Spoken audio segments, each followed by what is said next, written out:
Thank you, guys. Pee-wee's my dang hero. Thank you. Hi, everyone, and welcome to Hollywood Forever Cemetery. My name is John Wyatt. I'm the founder of Cinespia. This is our 23rd year in this gorgeous Hollywood landmark location. This is our season finale for summer here at Hollywood Forever, but I'd like to say that next Saturday we will be doing the 40th anniversary of Purple Rain, hosted by Questlove in the Rose Bowl. Hope you guys will join us for that. Before we start, we want to thank the man behind the music. He's one of our favorite DJs. Can we please give it up for GLK? Give it up for the gas lamp. We'd also like to thank Amoeba Records for being here, Postmates for the beautiful special treats, Wondery, our podcast partner, and a special thank you to our presenting partner, Amazon MGM Studios and Prime Video. Before we bring out our special guests, I wanted to mention the connection between Cinespia and Paul Reubens. We're so glad that thousands of you are here tonight to celebrate the life of this unique, incredible actor and comedian. Many, many years ago, in the early days of Cinespia, we really wanted Paul to surprise the crowd at a screening of Pee-wee's Big Adventure. He had not been in public for many, many years. In fact, he was very concerned about how the crowd would react. He was even afraid for his safety. But he agreed to do it, and when I brought him out here on the Cinespia stage, he was very nervous. But as soon as he said hello, the rush of joy from the crowd washed over him, and I saw his face transform into this giant smile, and I knew it was an important moment, not only for Cinespia, but for Paul as well. After that, he was back in public, doing tours, doing Netflix specials. We're so proud that we got to share that moment with him, and he was so generous with us after that, helped us so much in the early days. We're so excited to be paying tribute to him tonight. We love you, Paul, forever. Woo! And now, welcome our first guest, Fred Armisen. Give it up for Fred! Woo! It's Fred Armisen! Hi, hello. Wow. Thank you, Cinespia. Thank you, Hollywood Forever. And thank you, Paul. We have some guests, some friends who would like to come out and say hello. The first one is a good friend of me and of everyone here, Tony Hawk.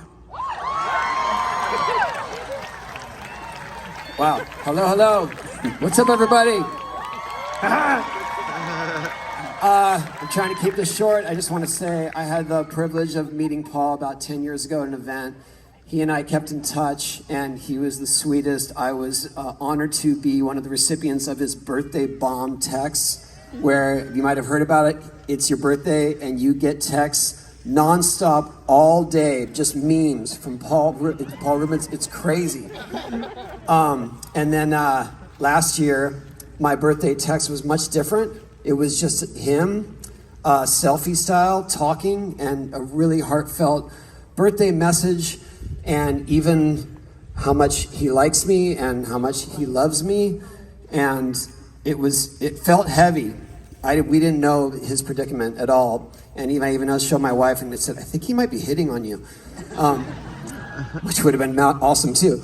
But I found out that he did that for many of the people in his circle because he knew that his health was failing, and it's such a gift to us.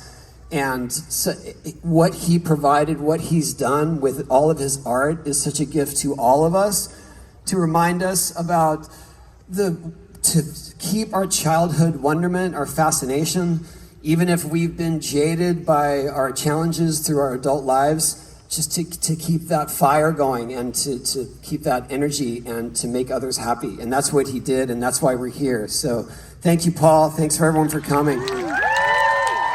Thank you, Tony. I'd like to bring out the composer of Pee-wee's Playhouse and the singer of Devo, Mark Mothersbaugh. Wow.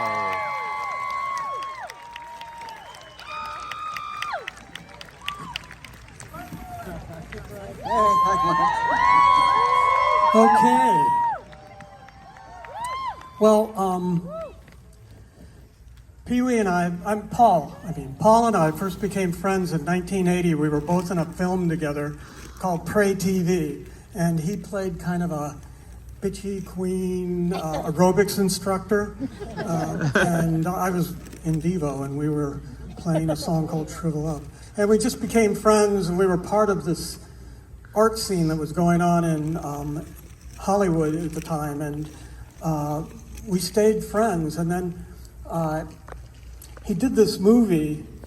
I'd seen his character a few times before that, and then we talked about it. It kind of looked like guys, like kids, entertainers from when we were kids, and when he did this movie, it like really changed comedy and a lot of things about reality in Hollywood. It was just such a brilliant film. You're gonna, if you haven't seen it, you're gonna see it and love it. And I didn't write the music for this, but the guy who did is here, and the two of us, we both kind of got our start in scoring through Paul. It was kind of amazing. He chose us both, and this score you're gonna love. Danny did a genius job on it. It's got like references to like Nina Rhoda and like all these things that we all loved in the art world. We were all that everybody was kind of into, and I was kind of, when I went to his memorial last year, I was kind of hoping it was a hoax because it just seemed like it possibly could have been because he was that kind of a guy. But what really made me know that it wasn't a hoax is this year on my birthday, it was the first year in about 40 years that I didn't get a birthday present from him. He was that kind of a guy that even if we didn't see each other for long periods of time, he remembered your birthday and he sent you things, and he was just always a good man. And I'm just happy that we can be here to celebrate him, and I think you're going to love this film if you haven't seen it. Thank you, Mark. I'd like to bring out the producer of Pee-wee's Big Adventure and also Paul Reubens' manager, Richard Abramson.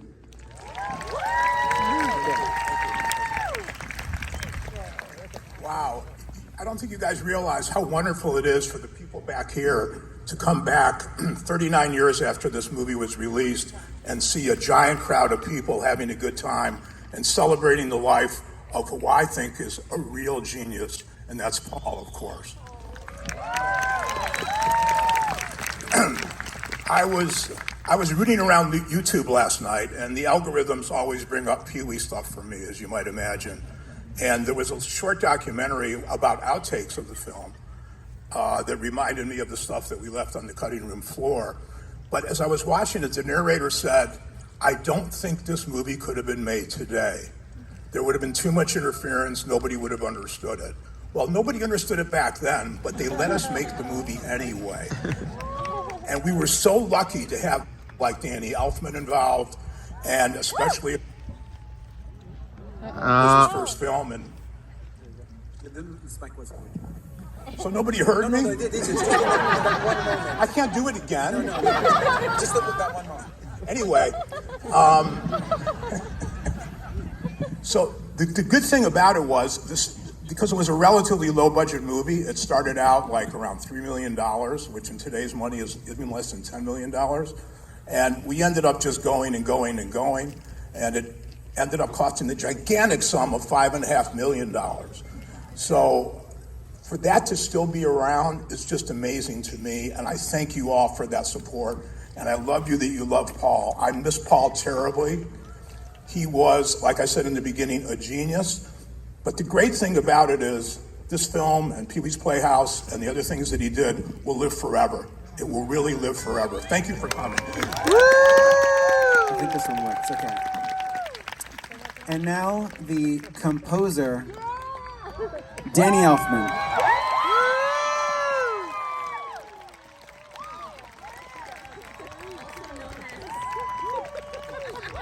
Hi. You know, it's hard to even know where to start talking about my relationship with Paul because he changed my life. I used to see Paul play with an improvisational troupe called the Groundlings, and I thought he was really brilliant, so I knew who he was. When I got the call for Pee-wee's Big Adventure, I assumed they were looking for a song, because I was with my band, Doingo Boingo, at that time, and we were starting to do some songs for movies. So I went in there and I met with this young animator named Tim Burton that I'd never heard of, and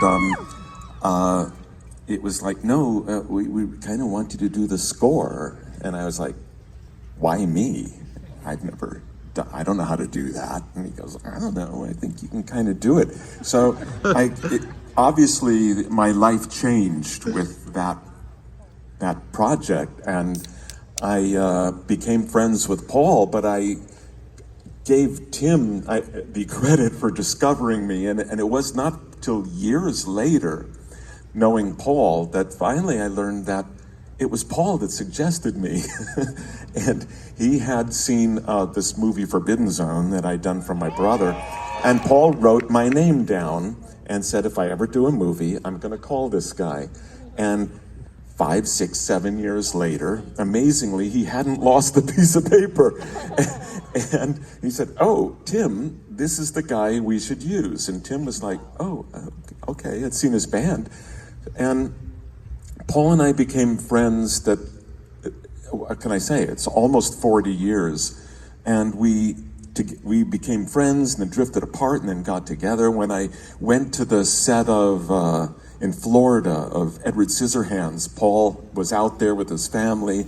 He knew I was there and he came and he picked me up and he drove me to the set and we caught up again. And this was like what it was like over 40 years. I just kept catching up with Paul and catching up with Paul.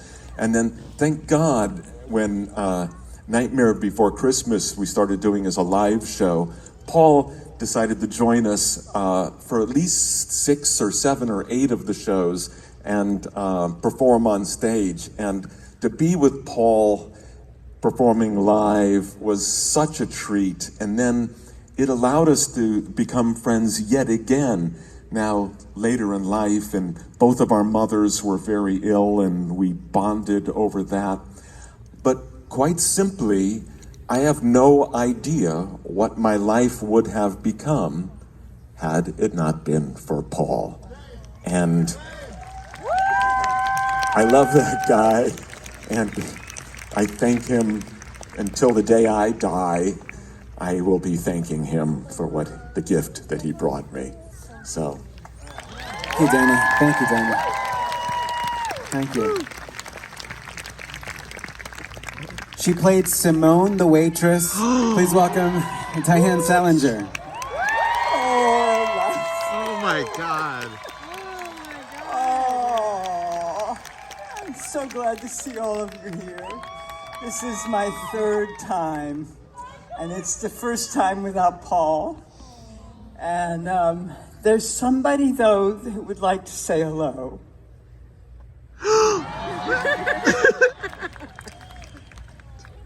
What? He's asking me if you wouldn't mind closing your eyes for 10 seconds and remembering the most wonderful memories of Pee-wee's Big Adventure and Paul. So I'll count silently to 10, and I'm sure he's gonna feel it. So just shut your eyes and think of the best moments you ever experienced with Pee-wee's Big Adventure?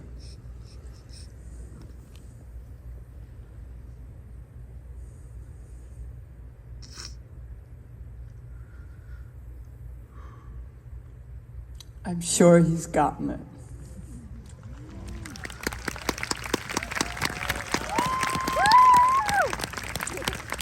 And also, I have such memories of this cemetery, being behind a tree, hiding with Paul and E.G. before Paul would bring us out. And I said to Paul, you know, Truman Capote had his swans, but E.G. and I are your swans. And I want to welcome E.G. It's her birthday a couple days ago, so let's all wish her a happy birthday! Woo!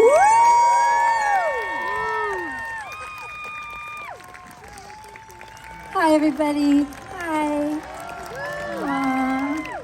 Would you guys go to the drive-in with me? Yes, we're at the drive-in. I just have to say, I feel really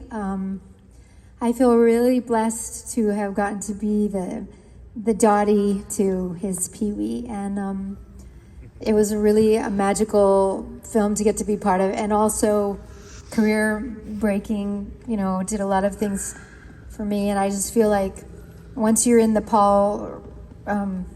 little Paul world, he's your friend forever, and he was my friend, and I feel really blessed to get to know him and work with him and be in this amazing movie that just keeps rocking people's worlds like it is right here, and everybody keeps showing up. So guess that's it. I love you, Paul, and I love all you guys. Thanks so much. Okay. Thank you, E.G. Thank you. Thanks, everybody. I feel like we've all seen this movie, and we'll see it over and over again. It's Tim Burton's first movie, which is incredible. So let's get into it. Pee-wee's Big Adventure. Have a great time.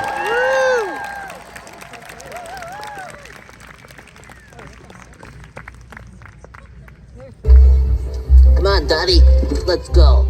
Let's go. Don't you want to see the rest of the movie? I don't have to see it, Dottie. I lived it.